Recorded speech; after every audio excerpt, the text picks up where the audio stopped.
मोदी जी समझा समझा कर हार गए कि भाइयों और बहनों घर के अंदर रहो, मगर फिर भी भाई बहन मौका तकते ही रहते हैं घर से बाहर निकलने का।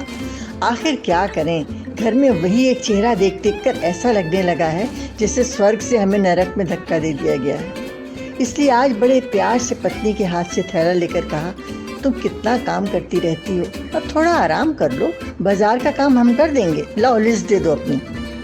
बीवी भी बड़ी चालू चीज़ निकली, बोली, हम कोई लिस्ट विस्ट नहीं बनाते हैं, बाजार जाते हैं और दुकान पर देखकर सारा सामान ले आते हैं, अब हटो रास्ते से और हमें जाने दो। पर हमें तो बाहर निकलना ही था, इसलिए दुनिया की सारी मिठास जुबान में घोल कर बोले, कभी हमें भी अपनी थोड़ी सेवा करने का मौका दे दिया करो यार, वरना हमेशा हमारे मन में यही मलाल रहेगा कि तुम्हें कभी कोई सुख न दे सके हम। और फिर पत्नी के जवाब का इंतज़ार किए बगैर उसके हाथ से झोला छीना और दरवाजे की तरफ बढ़ते हुए पूछा, लाना क्या है? उसने जैसे ही सब्जी कहकर आगे सब्जियों के दाम गिराने शुरू किए, हम तुरंत दरवाज़ा खोलकर बाहर निकले और दो दो सीढ़ियाँ फलांगते हुए एक सांस में 2 मंजिलें नीचे उतरने के बाद ही सांस ली। फिर अपने चेहरे का मास्क ठीक किया और सड़क पर आकर चारों तरफ ऐसे देखा जैसे शादी के बाद पहली बार अपने मायके आने पर लड़की चारों तरफ निहारती है। सड़क पर सन्नाटा फैला था, सिर्फ 2-4 लोग सब्जी के ठेले के पास 6-6 फुट की दूरी बनाकर खड़े थे और उनसे थोड़ी दूर पुलिस के 2 सिपाही डंडे लेकर तैयार खड़े थे लोगों की छिताई करने के लिए। यार गुप्ता जी, इधर उधर घूमने की बात भूल जाओ और सीधे सब्जी की लाइन में जाकर खड़े हो जाओ।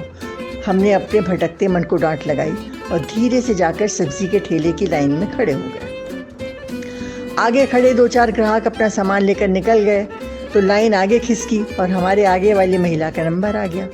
वो सब्जियां देखने लगी तो सब्जी वाले ने कहा, बहन जी तनिक जल्दी बताओ क्या चाहिए। महिला ने हमारी तरफ पलटकर हमारा हाथ झटकते हुए कहा, ये जी बताओ ना कौन वाली सब्जी लेवें।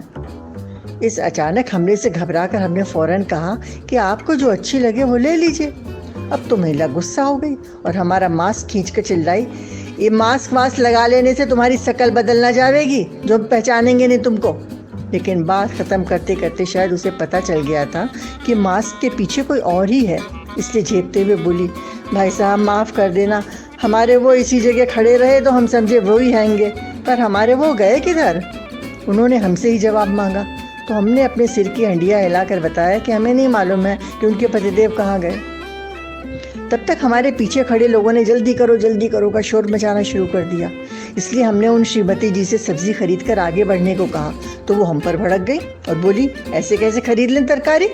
अरे जब हमारे वो बतावेंगे उनको क्या खाना है तभी तो लेवेंगे। अब तक सब्जी वाला परेशान हो चुका था, इसलिए वो भी चिल्लाया, अरे आप मियाँ बीवी दूर जाकर लड़ो, हमारे टाइम की खोटी ना करो। अब तो महिला और भी लाल पीली होने लगी। पहले तो सब्जी वाले को फालतू बात करने के लिए डांट लगाई, फिर हमारी तरफ निशाना साधा, ना आप यहाँ खड़े होते ना ये सब हमको सुनना पड़ता, शर्म नहीं आती ऐसे किसी दूसरे की औरत को परेशान करने में। उसकी बात सुनने की देर थी कि हमारे पीछे खड़े लोगों ने हमें लतियाना शुरू कर दिया और जब तक हम हालत को समझें तब तक तो एक पुलिस वाला डंडा लेकर हमारे सिर पर खड़ा हो गया। हे भगवान, ये हमारे साथ ही क्यों होता है?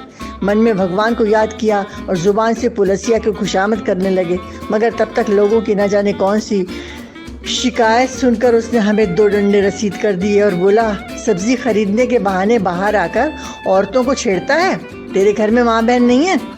हमने तुरंत हाथ जोड़कर बताया कि बहन शादी करके अपनी ससुराल चली गई है और माँ स्वर्ग में है, घर में एक अदद बीवी है, उसी ने सब्जी लेने भेजा था। हवलदार जी, हमने इन बहन जी को नहीं छेड़ा है, पूछ लीजिए इन्हीं से। महिला से पूछा गया तो उसने अपनी गलतफहमी स्वीकार करते हुए माफ़ी मांगी और मामला किसी तरह रफा दफा हुआ, मगर तब तक हमको 2-4 डंडे पड़ चुके थे और अब तक हमारी हिम्मत जवाब दे चुकी थी। इसलिए बगैर सब्जी लिए खाली थैला लटकाए हम घर वापस आ गए और अब बैठकर पत्नी का भाषण सुन रहे हैं। इसीलिए बंधुओं, मोदी जी की बात मानो और घर के अंदर ही रहो, क्योंकि कोरोना की आड़ में दूसरे कई वायरस सामने आकर परेशान करने लगते हैं।